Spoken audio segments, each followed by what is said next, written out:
Azan merupakan panggilan ibadah bagi umat muslim untuk melaksanakan sholat fardu. Namun tahukah Anda, ada kisah menarik yang jarang diketahui mengenai azan ini? Dikatakan bahwa Rasulullah SAW tidak pernah mengumandangkan azan. Benarkah demikian? Menurut Asy-Syarqawi, Nabi SAW pernah sekali mengumandangkan azan ketika dalam perjalanan atau safar. Namun setelah itu beliau tidak lagi mengumandangkan azan karena menunjuk Bilal bin Rabah sebagai muazin. Pendapat lain mengatakan, Nabi SAW pernah mengumandangkan azan di telinga cucunya, Hasan dan Husain saat dilahirkan. Sebagaimana diceritakan Ubaidillah bin Abi Rafi, dari bapaknya ia berkata, saya melihat Rasulullah SAW mengazani telinganya Hasan bin Ali ketika dilahirkan oleh Fatimah, sama seperti azan untuk sholat. Selain kedua pendapat tersebut, ada pula pendapat yang mengatakan bahwa memang benar Rasulullah SAW tidak pernah mengumandangkan azan untuk sholat selama hidupnya, karena Allah yang memerintahkannya demikian. Wallahu a'lam bishawab. Menurut pendapat ulama, ada beberapa alasan kenapa Rasulullah SAW tidak mengumandangkan azan sholat. Di antaranya, seruan Rasulullah adalah wajib, artinya tidak bisa ditunda atau ditinggalkan. Apabila Rasulullah mengumandangkan azan, maka dikhawatirkan orang yang tidak menjawab seruannya akan mendapat azab. Sebagaimana dijelaskan dalam firman-Nya, janganlah kamu jadikan panggilan Rasul Muhammad di antara kamu seperti panggilan sebagian kamu kepada sebagian yang lain. Sungguh, Allah mengetahui orang-orang yang keluar secara sembunyi-sembunyi di antara kamu dengan berlindung kepada kawannya. Maka hendaklah orang-orang yang menyalahi perintah Rasulnya takut akan mendapat cobaan atau ditimpa azab yang pedih. Dalam kitab Muwahibul Jalil, Imam Al-Hittab menyebutkan bahwa alasan Rasulullah SAW meninggalkan azan dikarenakan jika beliau mengatakan hayya 'alas shalah, yang artinya bersegeralah untuk sholat, dan umat Islam tidak segera melaksanakannya, maka mereka akan disiksa sesuai ayat tersebut.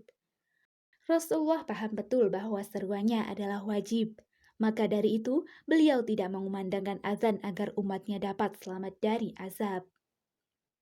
Nabi Muhammad SAW adalah penyeru, dan beliau tidak bersaksi atas dirinya sendiri dengan mengucap Asyhadu anna Muhammadar Rasulullah, yang artinya aku bersaksi bahwa Nabi Muhammad adalah utusan Allah. Jika hal tersebut terjadi, maka akan ada pemahaman bahwa akan ada nabi setelahnya. Orang yang pertama kali mengetahui lafaz azan adalah Abdullah bin Zaid melalui mimpinya. Pada awal persyariatan sholat, orang-orang mukmin melakukannya tanpa ada seruan yang baku atau tetap sebagai pertanda telah masuknya waktu sholat. Sebagian orang menyarankan menggunakan nakus atau kayu panjang yang dipukul dengan kayu kecil seperti nakusnya orang-orang Nasrani. Sedangkan sebagian yang lain menyarankan menggunakan buk atau seruling yang mengeluarkan bunyi saat ditiup seperti orang Yahudi mengumpulkan pengikutnya. Abdullah bin Zaid yang menyaksikan betapa Nabi SAW sangat memperhatikan sholat dan cara mengumpulkan umat, kemudian pergi dengan memikirkan kegelisahan Nabi. Pagi harinya ia mendatangi Rasulullah dan bercerita tentang mimpi yang dialaminya. Dalam mimpinya, ia melihat seseorang membawa nakus di tangannya dan berputar di sisinya. Lalu ia berkata kepada orang itu, apakah ia menjual nakus itu? Orang tersebut ingin tahu untuk apa nakus itu, dan Abdullah berkata ingin menggunakannya sebagai seruan sholat. Lalu orang itu bertanya, apakah Abdullah ingin ditunjukkan sesuatu yang lebih baik dari itu? Dan Abdullah pun mengiyakannya. Orang itu lalu mengajarinya menyeru dengan azan dan juga iqomat. Karena itulah Rasulullah mewakilkan kepada selain dirinya untuk mengumandangkan azan.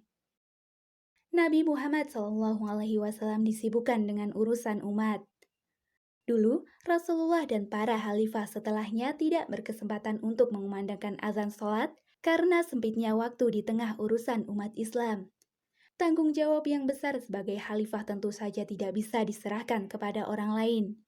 Oleh sebab itu beliau meminta sahabatnya Bilal bin Rabah untuk mengumandangkan azan. Dari Umar bin Khattab ia berkata, "Jika aku mampu memenuhi kewajiban untuk mengumandangkan azan sekaligus memenuhi tugas untuk khalifah, aku akan menyerukan azan."